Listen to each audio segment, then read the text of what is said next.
Hey everyone, I hope you're having a wonderful day. Let's talk about how you can build systems in your business so that your business and the operations and running of that business doesn't actually have to rely on you. And that's important for a few reasons. One is that if you're thinking about actually growing, scaling, taking your business to the next level, it can't all be done by you. The second thing is that if you're ever thinking about selling your business, if everything relies on you, you can't sell your business, or it's gonna be very hard to sell your business because once you're removed, right, everything starts to fall apart. But the other reason is even if you never plan to sell your business, even if you're not thinking that you want to, grow your business to millions and millions of dollars, having a business that can run without a lot of your day-to-day involvement means that you just have more freedom. Freedom to take longer holidays, freedom to not be as worried if something comes up. It just puts you in a much better situation. So I'm going to share with you several considerations or things that you should consider that can really help you to put better systems in place. So the first one is to document your methodology, your framework, your process, your approach, really looking at your service offerings and what you do, and document every step of what you do. Now, why is this important? It's important because if you don't take the time to actually put on paper or,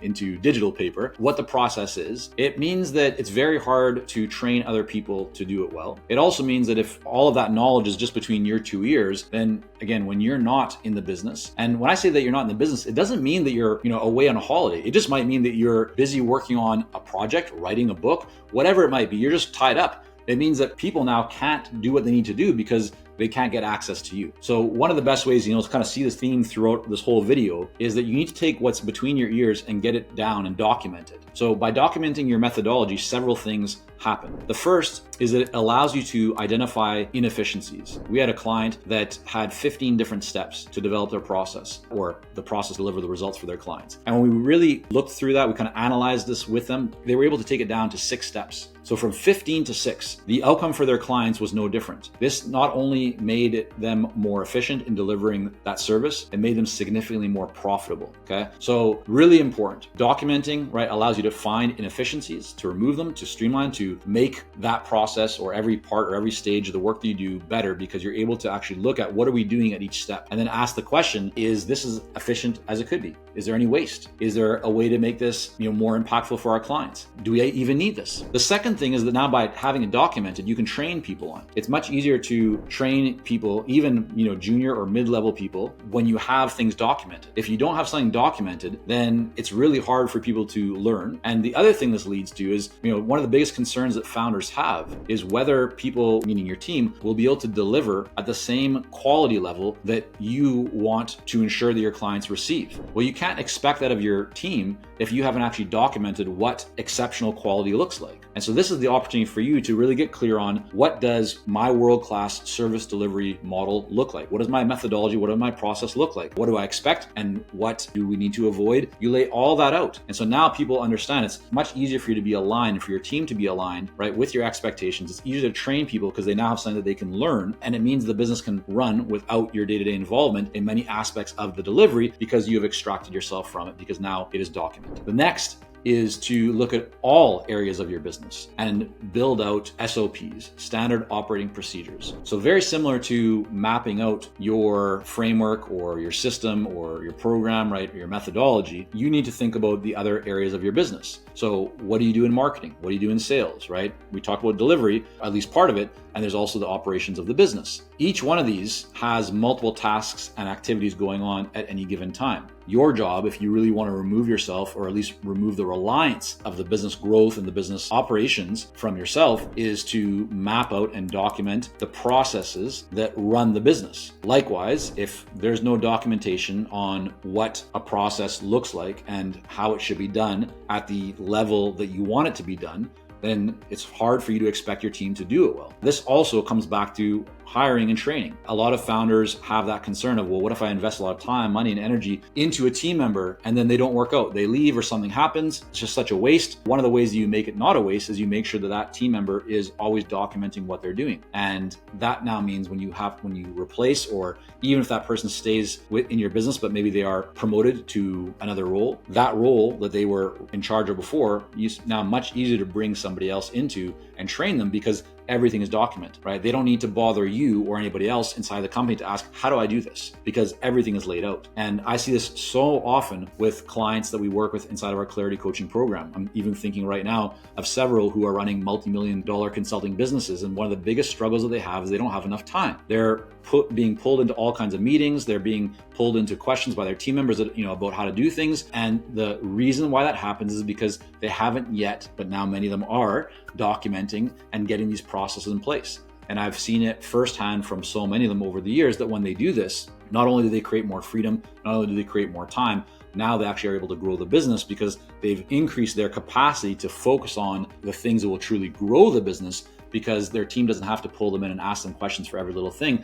because they have the right documentation in place. All right, next is project management software. When you're a solo consultant just getting started, you may not even need to have project management software. It depends on how many clients you're working with and depends how you operate. But certainly when your business grows and you have multiple clients and when you have team members, then having some form of project management system in place is really important. Every new team member that you have, every additional client creates not just one additional kind of touch point or one additional thing to think about, it creates multiple. There'll be multiple people, there'll be just overlapping schedules and timelines. And so to get all that organized and to make it easy for people to find information, for people to give updates to other team members, for you to have a good pulse of what's going on, that's where a project management software like a Monday.com or an Asana, whatever else you want to use, these can really help you and your team to stay organized. And if you're earlier stage, you might think, well, I don't know if it's worth my time or my money to get this all set up. And again, early stages, maybe not so necessary. But as your business grows, 100%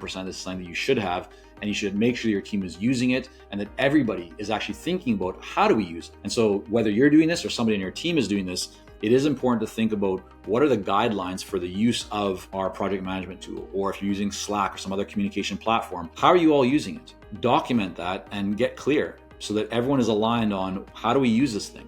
Because if everybody's using it in their own way, then you're likely going to create a lot of inefficiencies. If everyone's following the same plan on how to use these, then you'll see a lot more efficiency because, again, everyone is following the exact same path. Another great opportunity if you are running a consulting firm, and this can really help to, again, shift away the reliance on you, is to make sure that you really train and lean into helping your junior consultants or just really anybody on your team. I know in my experience, one of the things that I really did not do very well early on as we were building our team and our first few hires back in the day is that I would hire somebody and I kind of expect them just to hit the ground running, almost not want to get too involved in their training development. My mindset at that point was, listen, I'm hiring them. They should know what they need to do, like what needs to be done. And I'm here to support them. I'm always available, but I want them to do the work. What I realized over time, because I wasn't getting the results that I wanted, is that I need to make sure that we have all these things like SOPs and documentation in place, but also that I need to make sure that the person that we're bringing on receives the training that they need that will get them to a place of really be able to perform at the level that we want. And so the more training that you do, so for example, if that's you're bringing somebody in on delivery, then you should not just say, hey, go and do this work, but bring them in, have them shadow you or somebody else in your team doing that work.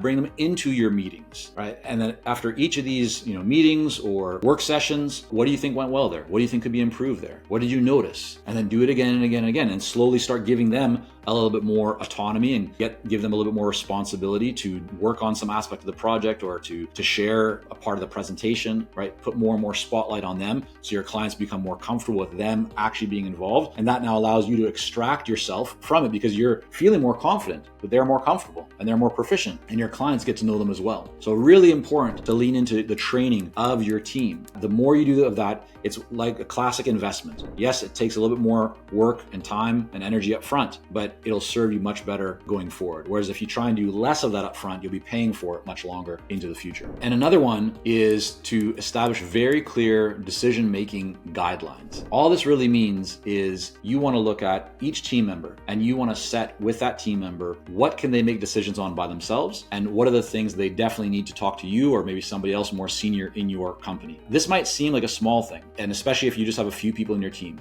but realize that every time somebody in your team needs to come come to you to ask a question of, is this okay? That takes a lot longer than you think. It slows things down. It slows them down from, like, they have to stop, right? Your team member has to stop doing what they're doing. Then they have to ask you, right? And let's say they put it into an email or Slack or whatever. Then you need to stop what you're doing to respond to that. Then they need to get that response, and now they need to implement. So multiple periods or just kind of units of time that are being used for that, not effectively. Instead, if you establish very clearly, here are the 80% of things that you can make decisions on yourself, okay? And here's how I would think about it. Let's establish how those decisions can and should be made. And here's the 10 or 20% of things that are more major, they're critical, and they're bigger decisions. And so anything related to these, you need to talk to myself or to somebody else. Once that is established, now you're going to give that team member so much more freedom to be autonomous and to do what they need to do. And that creates more efficiency, more effectiveness. That means they have now more time to do the work, whatever their role is. So getting that in place, again, might seem small, but it really can add up. All right, there you have it. Those are just a few things that you can start thinking about or doing right now or improving right now to put the right systems in place in your business so that your business doesn't rely on you as much as it does today. And if you want help with any of this, if you want a plan that is strategic and custom to your specific situation, just go to consultingsuccess.com, click on coaching, get in touch, schedule a call, no obligation and complimentary. We do these calls because we look to find a mutual fit. On the call, we'll give you some guidance.